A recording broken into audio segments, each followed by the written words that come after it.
Namaste, everyone. I welcome you all to today's session. The title of today's talk is Responsible Living.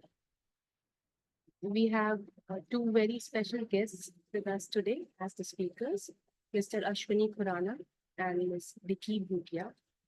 I would give a brief introduction for them. Ashwani Khurana is a dedicated environmentalist, successful entrepreneur, Tanguero, golfer, mentor, influencer, and a responsible global citizen. He is a leading eco-entrepreneur and the founder CEO of Karma Lakelands, India's prominent eco-friendly sustainable golf course and residences project situated in Gurgaon, which just very recently has been awarded as the most eco-friendly golf course in India at the Global Tourism Awards 2024. So, in the pursuit of growing trees, Ashwani Khurana had acquired lands since 1989 and has put together an impressive 235-acre haven of nature and greenery in India's NCR. Ms. Diki Bhutia, Director of Environmental Sustainability at Karma Lakelands, is a dedicated zero-waste practitioner and is passionate about promoting planet-friendly practices. As a certified natural farming teacher, Diki actively engages in various environmental projects, including e-waste collection, seed preservation for future plantations, and the creation of eco-bricks from non-recyclable plastic. She exemplifies a commitment to environmental stewardship, advocating for holistic sustainability measures within Karma Lakelands and beyond. Ashwini sir, Diki ma'am, we are so glad, so honored to have you both with us on the guest platform. We look forward to a lovely session with you. We look forward to learning from you. Over to you. Over to you, ma'am.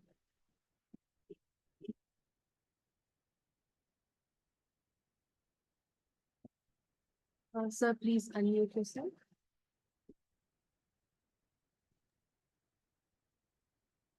Thank you, Arunima. Am I audible or I need to raise my volume? Is it sounding all right? Yes, sir.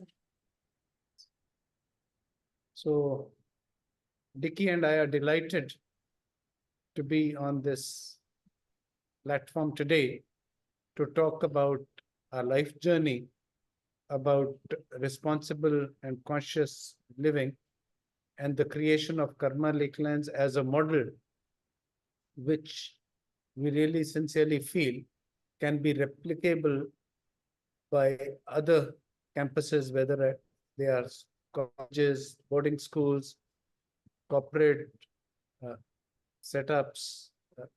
This is a place. We have 250,000 plus trees in 270 acres of land, 5 forest zones with different themes. There's a bamboo forest and there's a ficus forest, the Devarkad natural forest, a food forest with fruit trees. So different themes on which forests are done, and a lot of work of the symbiotic relationship creation, whether it is the other creatures of the creator, the birds, bees, butterflies, the bugs, or with the neighboring residential communities. For example, the Godrej Frontier Housing Community shares a common boundary with us. The symbiotic relationship that we enjoy with them is this: every time somebody in this community goes to the toilet, our trees are smiling because they know that food is on the way. The recycled water from them is going to be food for our trees. It's pumped in for regular irrigation of this forest and the bamboo forest as well. Reverse thing happens. The oxygen produced by these trees is sent back as gratitude to the same residents who sent food to the trees. Is it not such a symbiotic relationship? Thank you. So there are birds, bees, and butterflies galore. 1.2 square meters has a tree in this particular natural forest. When you plant trees so close, they rush upwards in pursuit of sunlight, grow very fast. The trees that were planted just 3 years ago, some of them have crossed 30 feet in height. And there's a lot of butterflies, unique species of birds. The place is actually now a birder's paradise. And it's a place that actually serves as a role model on respect to the environment and the limited resources that the universe has to offer to us. The club men's room urinals, for example, are not just waterless, but no plastic. The men's rooms, public toilets always have a product to mask smell, and this product is coated on plastic most of the times. The bioproduct used by us is no plastic, no water, and a men's urinal ballpark consumes 175,000 liters of water per annum. And we have 20 of them right now. So that makes 35 million liters of water conservation per year. Imagine how much of fresh water that could have been drawn from the earth is being saved. Rainwater harvesting, the lake system, the open wells and the dried bore wells that ran out of water with the water tables going down are now reversely used for rainwater harvesting. The surface rainwater is drained through percolation and filter ponds released into either the open bore wells or into the, the other bore wells that have gone dry. Millions of liters of rainwater goes into the earth, balancing the draw that one needs to do for consumption by the golfers, the resort visitors, and the residents of the place. Diki works a lot on zero waste, how the residents' garbage is minimized and used. Her favorite line is, "In nature, there is no waste." We hand over the mic to her and she takes it forward for a while. I'll come back. Thank you. Thank you. So, at home also, there are so many ways that we can practice zero waste living. Small things. It's not something big or something we have invented. It's just the small things. In fact, we go back to how we lived 50 years back, and at Karma also, we try to follow the same thing. In the restaurants, like I keep asking questions, to our staff, to our head chef, like, what are you doing with the tea leaves, coffee waste, egg? I hope we have separate segregations for each of these components. Usually people have only wet waste and dry waste. We at Karma Lakelands, we have wet waste segregated into pranic waste, which is just the vegetable peels of fruits and vegetables. These are for the cows and goats. Then we have the cooked food. Cooked food could mean rice, rotis, dal leftover, chicken leftover. These goes to our chickens and ducks because chicken doesn't mind eating chicken.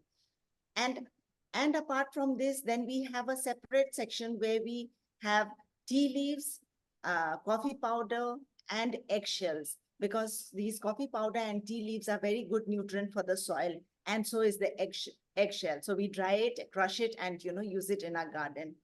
Same way, like we grow a lot of Chinese orange at Karma. So one day we decided that, when our club was open, what do we do with so many Chinese oranges?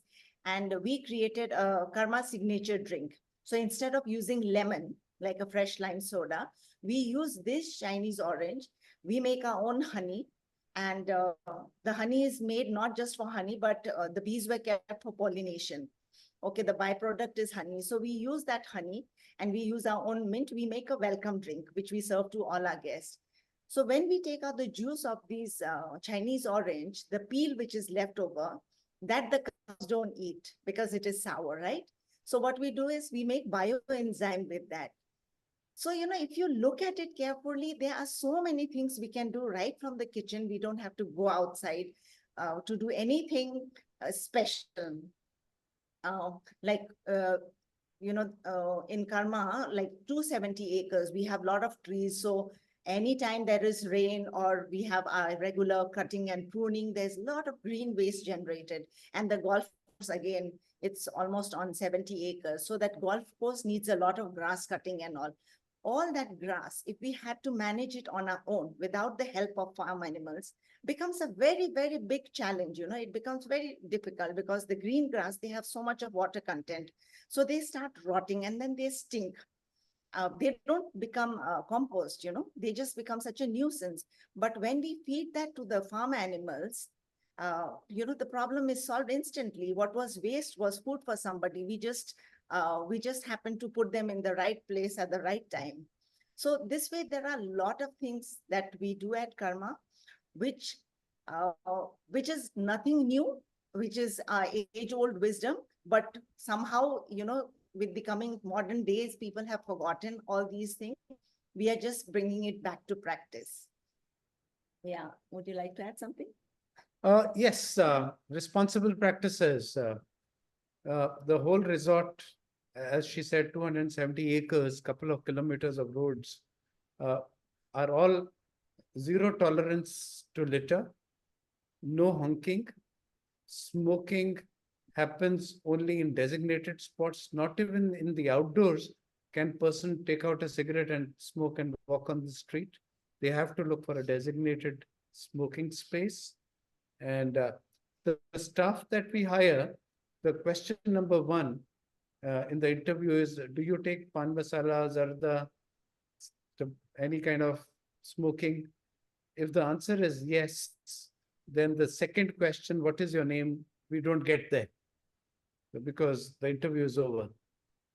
While this is the treatment we may give to a person who we are considering adding on to our family, if within the family, the existing employees, much after they had started to work with us, this habit is found, then we rally up as the leadership team to help this person out of the habit, because it's like a family member who's not well, they have a habit which is taking their health down or their spirits down.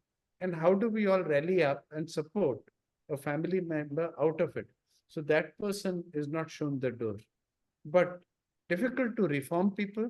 So we try to keep people, the new joinees, of the kind that we don't have to work very hard on putting the right values and habits into them.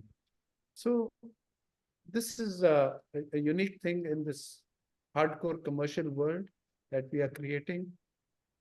While money is important, the prayer to God for both of us always is that, we should have enough strength to be able to pay all the bills on time and not, maximizing of profits. I've observed, I've read a book recently called Sustainable Sustainability. The key message in this book is so alarming, and the best part is the message is what the talk we've always walked at Karma Lakelands.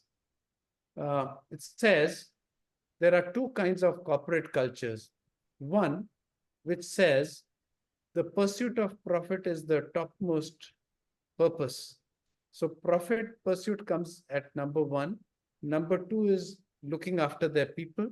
Number three is planet, future generations, the environment around us, the other stakeholders, not just the equity stakeholders. In one word, the planet. So their priorities goes as profit, people, planet. The other way could be, and there are companies in the world who do that, where the priority is to look after the planet first, then their people, and then the profits.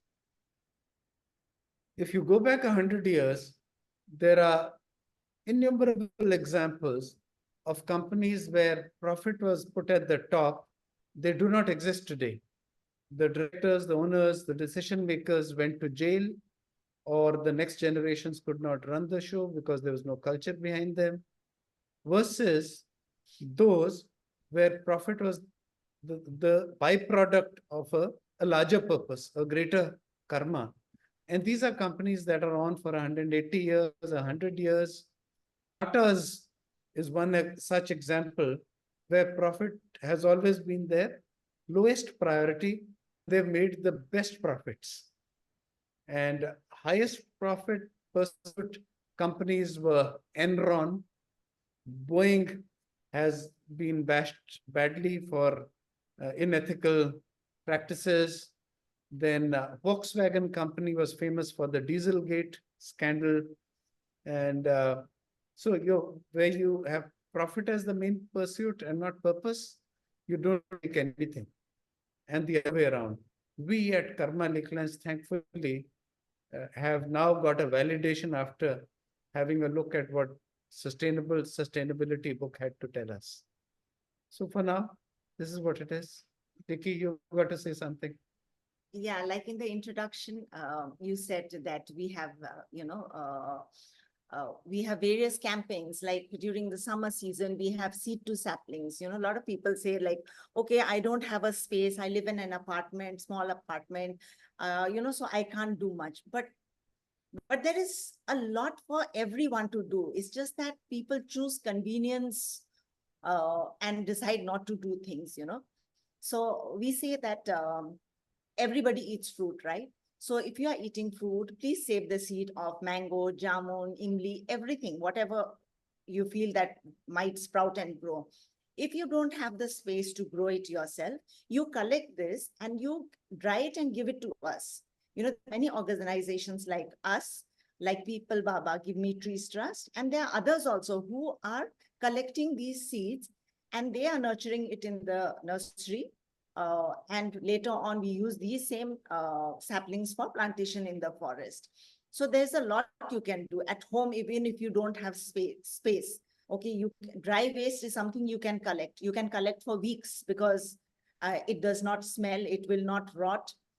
And you just need one corner, maybe a big carton, and you can just keep collecting. And later on, at the end of the month, you give it to recyclers. Now, small plastic waste, you talked about eco-break that I do. These small plastic waste and all, they eventually will go into the landfill no matter what you do because they cannot be recycled. So for that, my easiest solution is I always keep a bottle like this. This is a plastic bottle. Even though we don't drink water from these bottles, but we find them littered everywhere. I just clean these kind of bottles whenever I go for a walk. I keep it at home so that I can use this for stuffing plastics, all those small plastics that we get when you buy new clothes. There's a label, right? The label might be a cardboard or a paper, but that thread usually is a plastic one. That small plastic piece will eventually go into the landfill, or it will be somewhere in the soil. So just put that inside. At least you feel happy that you have not contributed to more plastic going into the landfill. So these are small things which we can do. And now a lot of people also ask, okay, we make these eco bricks. After that, what do? We don't have space. Again, we have a solution for that. People like us, people like People Baba and all, we collect these plastic bricks. They have to be stuffed really well so that there is no sound, when it thinks, and it is completely filled. So instead of using the normal bricks, we use this and make structures. So at Karma, if you come in the farm animal section, you'll see a hut which is made from this. In the park, you'll see a bench which is made using this. For staff toilet, we have made a toilet from entirely brick, eco brick, and waste material from construction. Ours is a construction site. So there's a lot of construction rubble also, which we accumulate. Now, what do people do? They give a contract to the tankers and tractors, and the tractor comes in, picks up all the rubble and just goes outside and throws it somewhere on the roadside. I mean, because they are there to make money, right? They don't have a sense of responsibility. However, we have been collecting these rubbles so far. And just now, this time when we made our new parking, all those rubbles were used to lay the surface before the parking was made. So this way, we are very mindful about not sending anything out of our campus so that we don't contribute to, more garbage being sent outside. And like Ashwani said, wastewater, we are letting them in, because these neighboring societies, earlier what they used to do is they used to call the tanker. The tanker used to take the wastewater and then put it somewhere, on the roadside or any field that is lying empty. So there again, you're creating a toxic environment, because that water is going to stagnate there and, have a lot of mosquito breeding and stink. Then you spread diseases. So we are helping them. And plus, it's serving a purpose for us also, because this water is nutrient loaded. So it's very good for, and our trees water. So our trees and all the golf course and the gardens can be irrigated completely by using these recycled water. Only the fresh vegetables that we grow, we use groundwater for the irrigation. Otherwise, everything else at Karma, we use these recycled water. So little bit mindfulness and little bit of, intention. That is all is required for being more mindful about not wasting world's resources, not sending waste outside. So these are the things that we do. Every Monday is our Earth Sense Day. We collect dry waste, and then we keep it for a month. At the end of the month, we give it to the recyclers. E-waste is collected. If you come to our reception, there are two bins. One is for the seed and one is for the e-waste. So we encourage all our staff, please, once in a month, you must clean your house. You must take out all the e-waste and bring it, so that, if it's in a bulk, then, the e-waste recyclers can handle it properly. Otherwise, you just throw battery cells into your dustbin, and that dustbin eventually goes into the landfill. So these are small things, that we do, which makes a lot of difference if you do it every day. So I often tell people, look, we have no competition with the kabaddi who takes away your scrap. Our competition is with the municipal waste management system and the landfills. Diki's department has now ensured that pretty much almost nothing goes to the landfill. And everything with the battery cells from the entire 270 acres, there's 1,000 people coming every day. A lot of them bring their seeds. Others have sprouted the seeds in small pots or small polythene bags. And they are assured that these will be nurtured in the nurseries till they are sent further to People Baba for the social forestry schemes. This sustainability partner of ours, the Give Me Trees Trust, has an understanding with us to take in about 2 truckloads of saplings, which must be like 10,000 of them every year. So our nurseries are at work, and we are supporting an NGO that has already planted over 30 million trees in the last 35, 40 years. So this is overall what our karma is, and that's what made us choose the name Karma Lakelands as the golf resort and residences that we are doing for a living. But sustenance is incidental to our main religion, responsible living, creation of a conscious community. So for now, I rest my case. You got to say something, ask questions, do let me know. Sir and ma'am, would you like to share about the rituals of karma? I read somewhere in this video. The rituals. Mm. You want to talk about it? Okay, okay.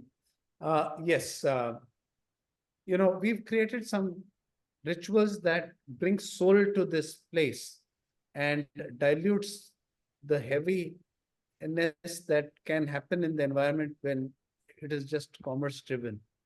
Every morning at 7 o'clock, uh, the Pizza Bay, one corner of the club, uh, is where people, the staff, and us, my family and personal staff, we collect, we face the rising sun, fold our hands, and sing one of the three prayers, famous Hindi movie prayers, "E Malik Tere Bande Hum."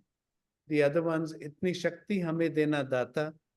The third is "Humko Man Ki Shakti Dena Man Vijay Kari." दूसरों love of the self is the greatest romance on earth. Often we are busy sacrificing our happiness, our lives for our dear ones, and we forget to love ourselves. This kind of a prayer song facing the rising sun, because we got to acknowledge that the entire universe is solar powered, the sun god. So there's no particular religion about it. And righteousness and responsible living is our religion. So, because the day begins at 5 different locations, different departments, with this kind of prayers, there's so much positivity. People work with the spirit of an offering rather than just working for a livelihood. And these beautiful energies manifest in terms of the appreciation we get from our visitors and the repeat customers that we get. Repeat business always tells you whether you're doing a good job or not as a business. And if you want to do good business, right, business will come as an incidence, as a coincidence, as incidental to your main thing. Like we produce 1.5 tons plus of honey every year. That is not our main pursuit. Main pursuit is to promote pollination, better, healthy plant life in the 8 square kilometers radius where bees will go out to pollinate to get food. And they come back home to their bee boxes in this. The honey is a byproduct. You call me for your birthday or an anniversary, unlike Delhi society, Diki and I are not walking in with a bottle of wine. You're getting 2 bottles of honey, home produced. So our life, our habits manifest in what we do for a living. And because the pursuit is not profit, we today sit on a 10,000 crore strong project. If the pursuit was money, it wasn't happening. If the karma is right, the whole universe, I love the word Kayanath. The Kayanath is going to look after you. Tiki? Yeah, we also have a ritual that every evening, 5 o'clock sharp, we play the national anthem. So all those people who are around the club uh, just stands up and, for that 52 seconds sings the song. And after that, I don't know why, but everybody feels so good about it. Guests have really appreciated. Till now, I don't think so. There is a single person who has ever said, "Oh, why do you do this?" Everybody's liked it because, that feeling of brotherhood, of patriotism is just makes you feel so good. Even golfers and all, whether they are Indian nationals or Japanese or Koreans, the moment we play this, they may not know how to sing, but they show their respect by just standing in one place and acknowledging. So that's also one of the things. So we start with the morning prayer, we end with the national anthem in the evening. In between, whenever we have our HOD meetings, we have a laughing point, in front of the club where there's a laughing Buddha. So we start our meeting with a laughing exercise. So everybody laughs and Ashwani says, either you are happy and that's why you laughed, or because you laughed, then you became happy later on, you know. So at least, yeah, it's a good lung exercise. So let's do it. Sometimes, a lot of time when we have our meetings, we you know, and somebody's written an article on LinkedIn also about bare feet leadership at Karma Lakelands. So we've even encouraged corporates to have this kind of exercise while doing their events and all, where they remove their shoes and they sit in the meeting. And just by removing the shoe, you feel, I don't know, so grounded. And it makes everybody so humble. So I guess that will manifest in the decisions you make, you know. So these are few unique things that we do, which is not exactly what corporates do, you know. It's more like a spiritual organization does this, you know. So yeah, we enjoy it, and I guess the guests also enjoy it. That's why they love coming back again and again. You know, I'll add, we have 108-foot high national flag. And this is the place where the 5 p.m. national anthem, 52 seconds, happens every day. And I often talk to our staff because our campus is declared as zero tolerance to litter or honking. And so everybody has to do this bending exercise at least once in a day, picking up garbage from wherever and putting it in the bin. The belief is that if you start this exercise, first of all, you stop littering. Second, you're not stopping at one.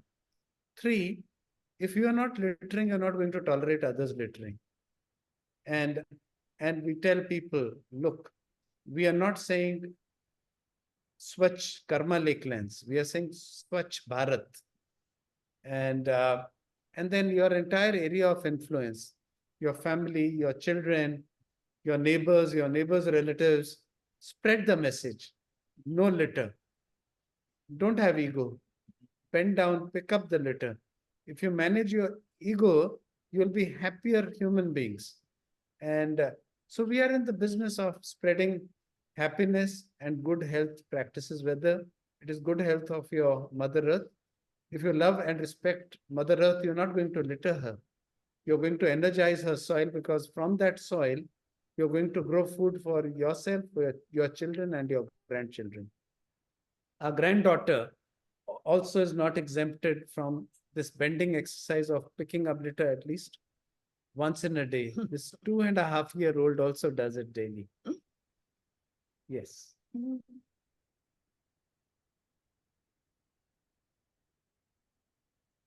Thank you so much, Ashwani sir. Thank you so much, Nikki ma'am, for sharing such innovative ideas and principles that you all follow at your workplace as well as throughout your life. You have been following this, and you're really helping the society, the environment, and of course the entire planet.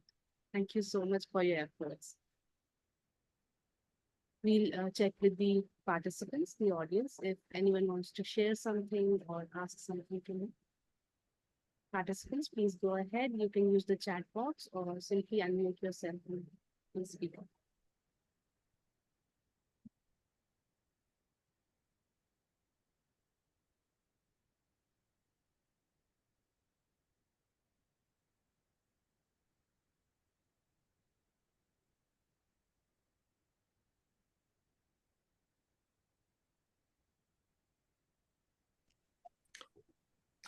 Hello.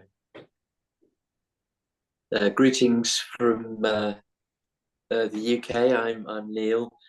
I had the privilege of staying at the Sri Aurobindo Ashram in Delhi earlier this year, and I try to come to as many of these sessions as I can, and really, as usual, enjoyed today as much as any.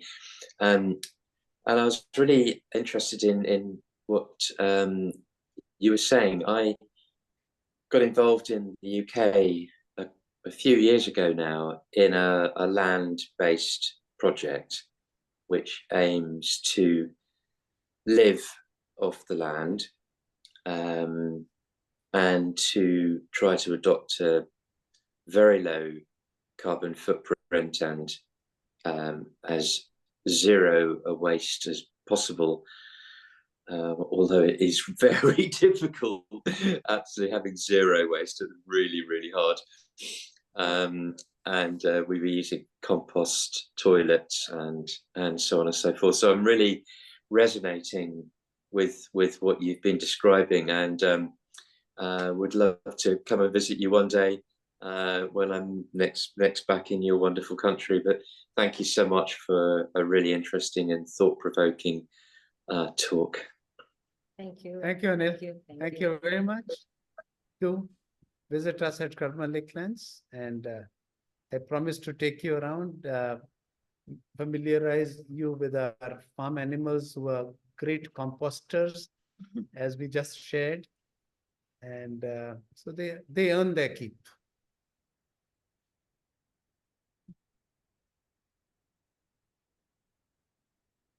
Thank you, Neil sir. Dr. Bijlani sir, I request you to please share your thoughts.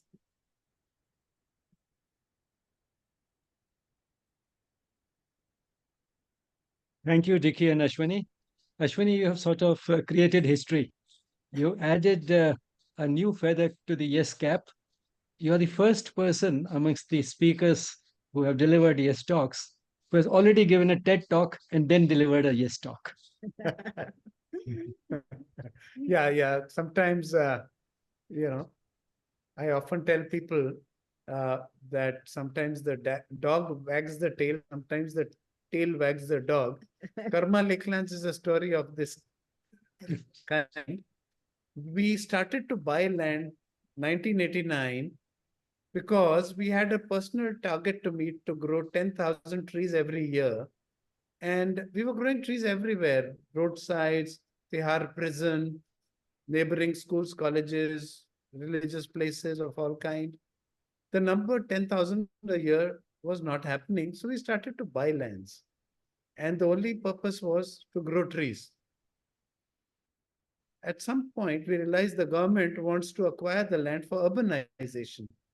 And in fact, right touching us is MT, the Model Industrial Township, Manesar.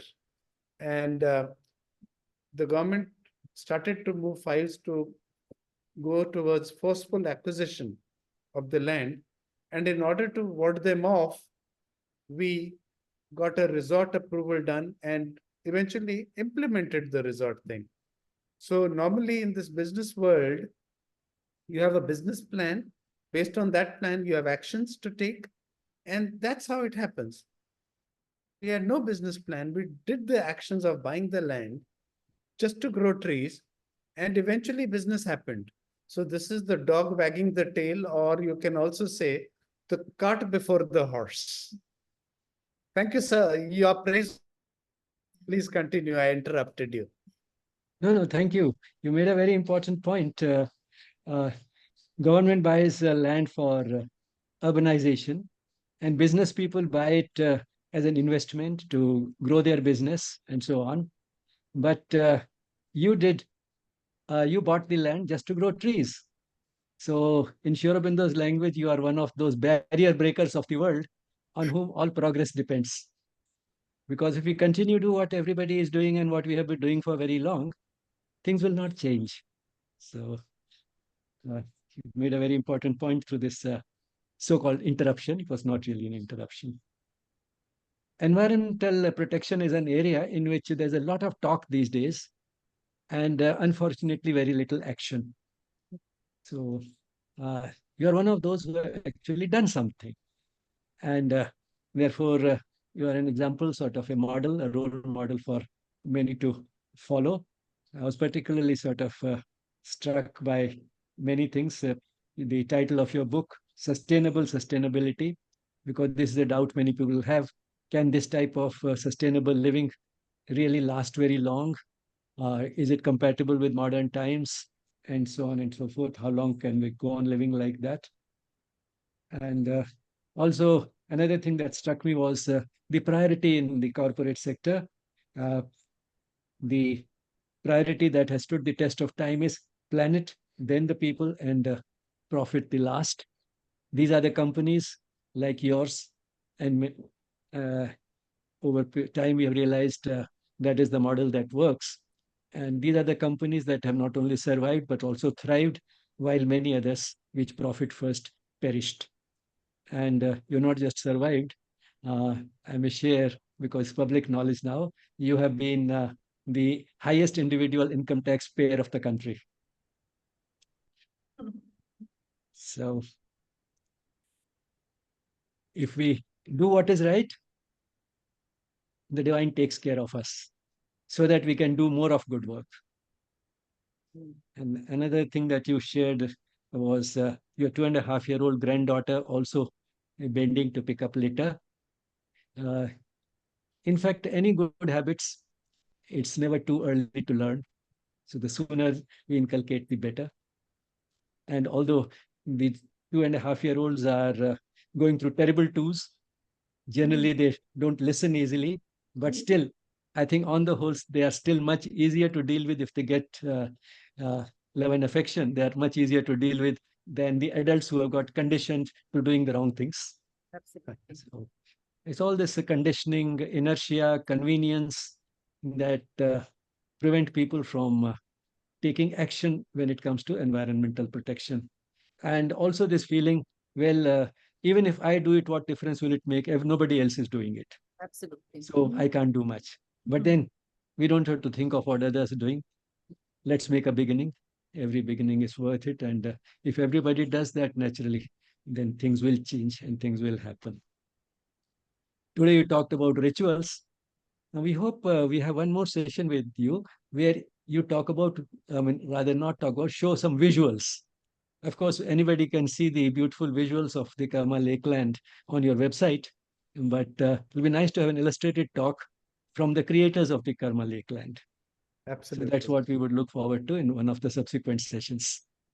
So It- thank you again for a wonderful session. Although the number of participants was very small, I'm sure many more will watch it later on, because we have all these talks uploaded on the YouTube channel of Yes Spirituality. The Thank you number, once again. the Thanks. number doesn't matter, sir. You alone are 100,000 strong. Thank you. Thank you. Dr. Krishnani. As Sir mentioned, I would like to inform everyone that the recording of today's talk and all the guest talks are published on our YouTube channel, Yes Spirituality. You all can explore the channel for extensive content on yoga, education, spirituality, and related subjects like self-help, psychology, and wellness. And we also invite you to join us on the social media platforms like Instagram and Facebook. We are there with the same name, Yes Spirituality. Ashwani sir, Diki ma'am, thank you so much once again for sharing your valuable time with all of us and for inspiring all of us. Thank you so much. And I thank the participants for being with us today. Thank you so Thank much. you. We'll close today's session now with a moment of peaceful silence.